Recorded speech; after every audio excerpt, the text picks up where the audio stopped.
여러분 안녕하십니까. 강민도TV 자유조선 시작하겠습니다. 여러분들도 아시다시피 지금 한반도 정세는 일촉즉발의 상황으로 계속 치닫고 있습니다. 지금 우리 동해상에서는 한미일 해군 무력의 군사훈련이 진행되고 있죠. 미국의 항공모함과 그리고 일본의 구축함까지 합해서 한미일 해군 무력이 총동원하여 대규모 군사훈련을 벌이고 있습니다. 자, 이런 와중에 북한에서는 김정은이 1월 15일 최고위원회 14기 10차 회의 시종연설에서 미국과 우리에 대한 맹비난을 퍼부었습니다. 그리고 조국통일 3대 헌장을 모두 없애버릴 뿐만 아니라 3대 헌장을 기념하는 통일거리에 세워진, 이제 통일거리라는 말도 없앤다고 합니다. 그 기념탑까지도 철거하라고 했죠. 그리고 김정은은 국방력 강화에 모든 것을 올인해야 한다고 했습니다. 모든 것을 핵무력 강화와 국방력 강화에 총 집중하여 혁명적 대사변, 즉 통일을 맞이할 때 대한 준비 사업을 철저히 갖추라고 했습니다. 이와 때와 같이 하여 김정은이 최고인민회의에서 연설하는 기간 북한의 최선희를 단장으로 하는 외무성 대표단이 라브로프 러시아 외무상의 초청으로 러시아를 방문했습니다. 자, 16일에는 오전에는 라브로프 외무상과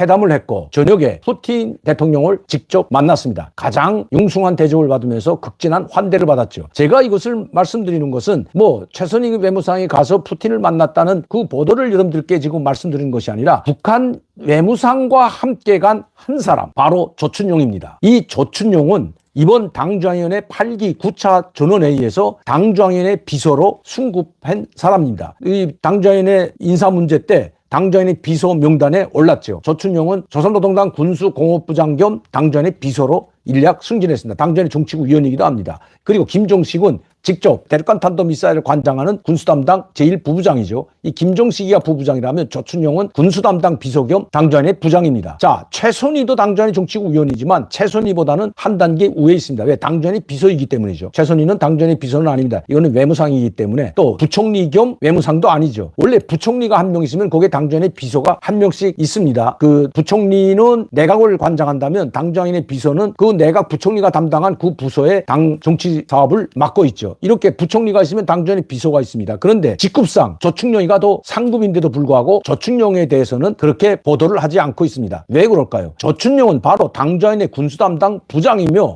북한의 전체 이경제위원회라고 하는 군수담당을 총괄하는 당중앙위원회 비서이기 때문입니다. 그렇기 때문에 조충룡에 대해서는 이번 러시아도 북한 조선중앙통신이나 노동신문에도 부각시키지 않았습니다. 그리고 이 임천일과 신홍철 러시아 주재 대사에 대해서만 함께 참여했다고 했는데 여기에는 조충룡 군수담당 비서가 직접 푸틴 대통령을 만날 때도 참석했고 이 라브로프 외무상 만날 때도 참석했고 또 그 밖에 별도로 러시아 국방부 장관이나 아니면 러시아의 군수담당을 총괄하는 장관을 만난 것으로 보입니다. 왜 조춘용이가 따라갔을까요? 바로 김정은의 1월 15일 제14기 10차 시종연설, 최고위원회 시종연설과 무관하지 않다는 겁니다. 자, 여기에 보면 우리 당과 정부와 인민은 흘러온 역사의 장관 기간 언제나 후수통일을 꿈꾸면서 우리 공화국과 역사의 장관 기간 언제나 동족 동포라는 관점에서 대범한 포용력과 꾸준한 인내력, 성의 있는 노력을 기리며 대한민국 것들과 조국통일의 대의를 호신탄하게 논의하기도 하였다. 그러나 쓰라리 남북관계사가 주는 최종 결론은 정권 붕괴와 후수통일을 꿈꾸면서 우리 공화국과 이 전면 대결을 국책으로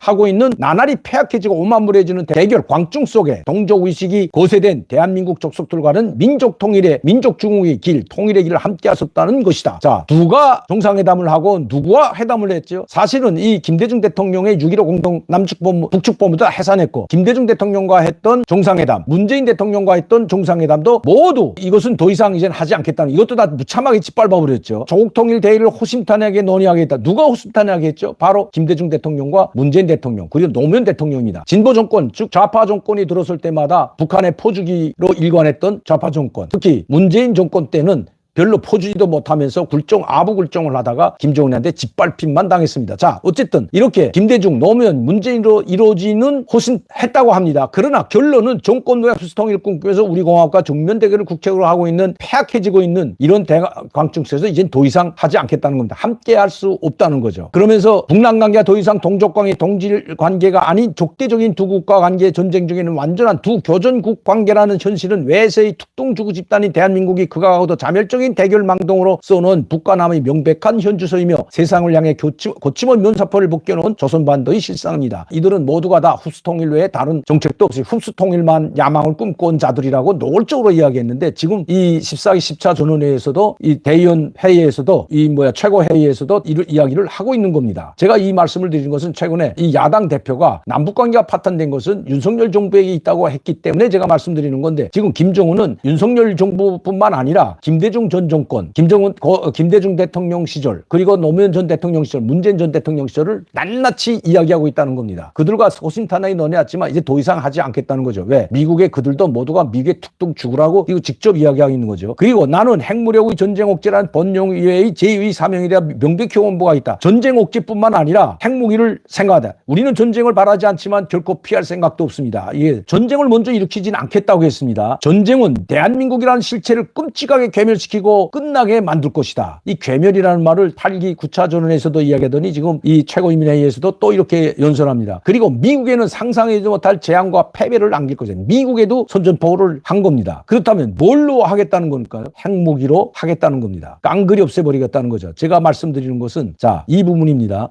여기입니다. 지금 김정은이 지금 뭐라고 지시해서 왜 이 조춘용이 따라갔는지 이게 지금 구체적으로 나와 있는데, 다시 한번 강조하지만 우리 군대는 국가의 안전과 인민의 안녕을 목숨 바쳐 지켜야 하는 자기의 숭고한 사명을 명심하면 적들이 사소한 군사적 움직임도 놓치지 말고 예리하게 주시하면서 그 어떤 형태의 도발적 행위도 압도적인 대로 철저히 무자비하게 제압할 수 있게 확신성인 만단히 대비태세를 갖춰야 합니다. 대사변 준비가 절박하게 현실화되고 그를 강력한 군사행동으로 치러야 할 중대한 사명이 우리 군대에 지어진 데 맞게 전군이 각 구분 당중앙회 제8기 전회와 당중앙군사위원회 종신을 진작에 학습하고 진행하며 실전화된 훈련을 강화하는 동시에 정치 교양 사업을 언제나 같이 큰 힘을 넘어서 정치 사상적 및 군사 기술적 우세로서 적들과의 대결을 반드시 이길 수 있게 준비해야 된다는 겁니다. 그러면서 김정은은 인민군대의 무장 전쟁 준비는 무장 장비와 현대화에 떼어놓고 생각을 할 수 없다고 하시면서 군수공업 부문에서 조성된 정치와 혁명 발전 요구에 맞게 올해 조선민주주의인공화국의 핵전쟁 억제력 강화와 국가 방위력 증대를 위한 책임적인 투쟁에서 견제하고 관철해야 할 전략적 과업들을 제시하시고 그 다음의 문제들을 계속하여 언급하셨다. 김정은이 이 연설을 하는 동안 이렇게 최선희는 어디를 갔죠? 여러분, 바로 이렇게 러시아를 방문했던 겁니다. 그리고 아주 융숭한 대접을 받았습니다. 푸틴 대통령을 직접 만났을 뿐만 아니라 이 조춘용과 함께, 자, 이 사진이 지금 이거 라브로프 외무상관을 만나는 사진이고요. 자, 푸틴 대통령을 만날 때도 조춘용은 함께 만났고,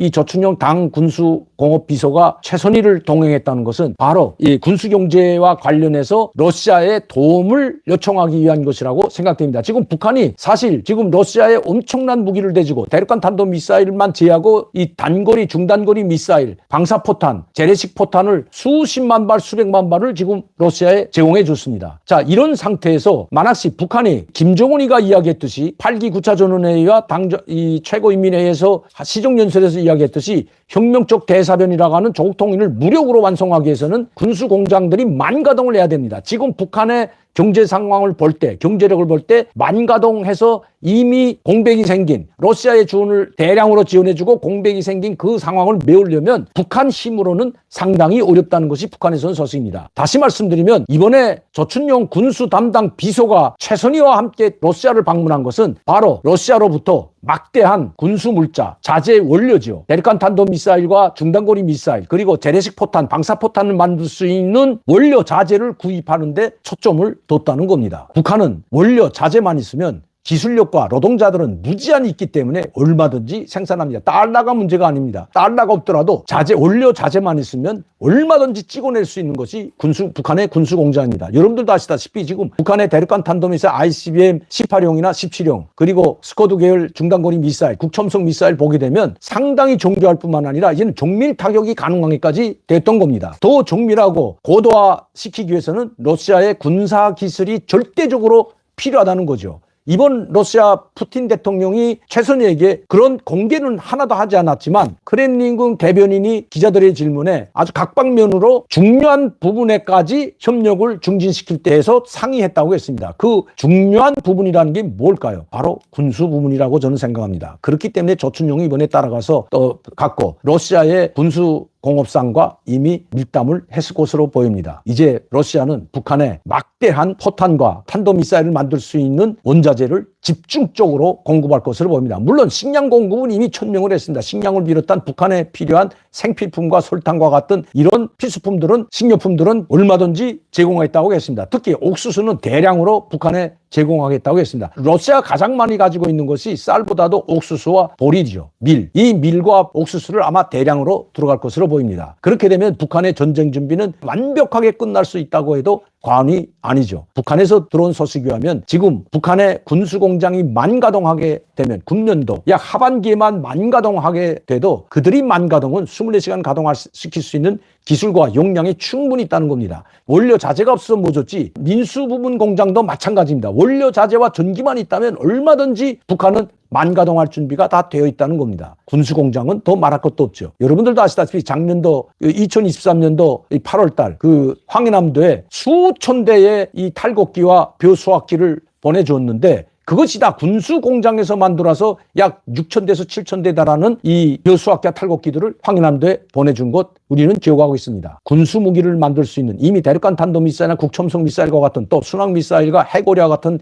기술은 이미 북한이 보유하고 있고 원료 자재 거기에 고도화된 군사과학기술까지 북한에 주게 된다면 이거 정말 걷잡을 수 없는 상황까지 전개될 수가 있다는 겁니다. 다행스러운 것은 김정은이 이 연설에서 여러 차례 곱씹어 이야기했습니다. 우리가 먼저 전쟁을 일으키진 않겠지만 이걸 여러 차례 이야기했습니다. 전민항전으로 나라도 지키고 혁명적 대사변도 맞이하자는 것이 우리 당의 전략적 구상입니다. 혁명적 대사변이라는 것은 바로 조국 통일을 의미하는 거죠. 북한의 흡수 통일을 의미하는 겁니다. 그러면서도 명백히 하건대 우리는 족들이 건드리지 않는 이상 결코 일방적으로 전쟁을 결행하지는 않을 것입니다. 이것을 그 무슨 우리의 나약성으로 오판하면 절대로 안 될 것입니다. 그러면서 그렇다고 우리의 자의적인 국가 방위력이 오직 자기를 방어하고 전쟁을 막기 위한 데만 국한되어 있겠는가? 절대 그렇지 않습니다. 이미 나는 우리의 핵무력이 전쟁 억제라는 본령 이외의 제2 사명에 대한 명백히 언급한 바 있습니다. 그게 뭐냐? 여기는 우리는 결코 또 말합니다. 자, 벌써 세 번째입니다, 이게. 우리는 전쟁을 바라지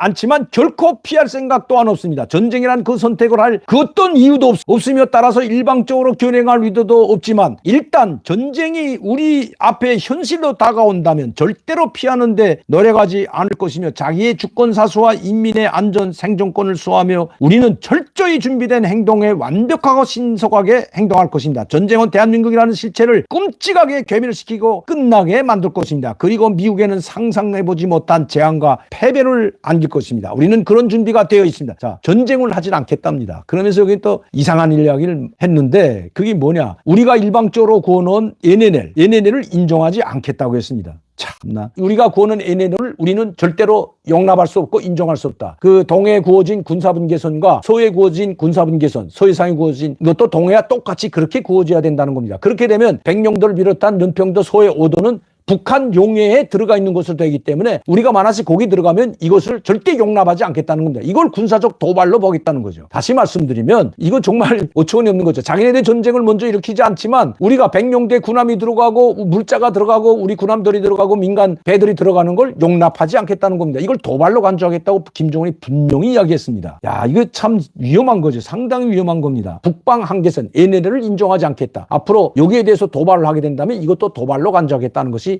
김정은의 이야기입니다. 이와 때를 같이 해서 조춘영, 우리 심각해요. 조춘영은 당 군수공업부장이 아니라 당중앙인의 비서입니다. 비서가 부장 위에 있죠. 조춘영은 당중앙인의 군수담당 비서이면서 군수공업부장을 겸임하고 있는데 최선희보다 상위 계층이지만 상위 계급이지만 한 단계 위에 있지만 이미 그는 최선희와 함께 이번에 들어갔다는 것은 바로 푸틴도 만나고 군수공업상을 만나서 별도로 군수 생산과 관련된 군수공장과 관련된 원료 자재 문제와 그 밖에 일련의 군사과학기술까지도 아마 논의하고 나왔을 것으로 보여집니다. 이거 상당히 위험한 상황으로 가고 있다는 거죠. 우리가 제가 여러 차례 여러분들께 말씀드렸지만 우크라이나 전쟁으로 말미암아 우리와 그렇게 가깝던 러시아 완전히 이번 우크라이나 전쟁으로 말미암아 우리가 한미일 동맹을 강화하면서 우리가 우크라이나 또 윤석열 대통령이 우크라이나를 방문했죠. 자, 이러면서 지금 대한민국과 러시아는 관계가 상당히 멀어졌을 뿐만 아니라 이걸 틈타서 북한은 푸틴 대통령의 가려운 것을 긁어주면서 자기 편으로 완전히 끌어당겼습니다. 중국보다 더 외교 정책 정책에서 우선순위로 둔 것이 바로 러시아라는 것입니다. 이번에 이 외교부 대변인과 이 기자들이